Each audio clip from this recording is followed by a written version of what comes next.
আজকে ব্রেকফাস্ট করছি সাবু মাখা। আজকে তো একাদশী, শাশুড়ি মা একাদশী করেন, তো একাদশীর দিন মা যে সাবু মাখেন, এই সাবু মাখাটা আমার খেতে খুব ভালো লাগে।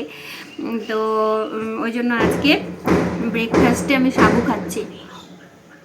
এরপরে ভাবছি মাসে একটা করে একাদশী আমিও করব।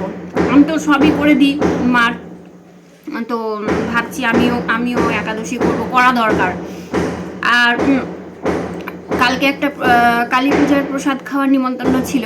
শনিবার রাতে পূজা হয়েছে আর কালকে সকালে প্রসাদ খাওয়ার নিমন্ত্রণ ছিল, তো গেছিলাম।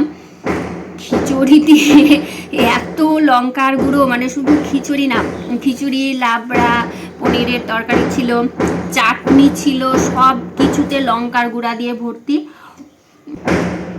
লঙ্কা, শুকনো লঙ্কা আমরা খাই না, আমি তো ঝালই খেতে পারি না। কাঁচা লঙ্কা তাও একটু আধটু খেতে পারি, শুকনো লঙ্কা তো খেতেই পারি না।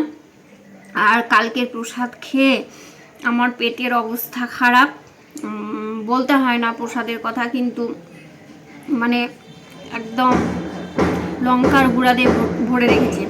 ওই জন্য আজকে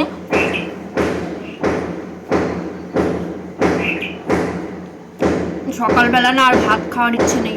আর এই সাবু মাখাটা আমার খুব ভালো লাগে খেতে, মায়েদের হাতের টেস্টই আলাদা। আমিও ভালো মাখি, মানে যে সেদ্ধ ভাত কিংবা যে কোনো ভর্তা, মুড়ি।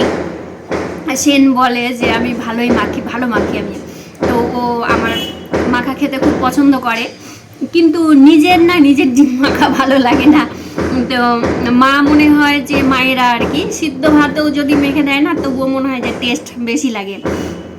তো সাবু মাখাটাও খুব সুন্দর লাগছে খেতে।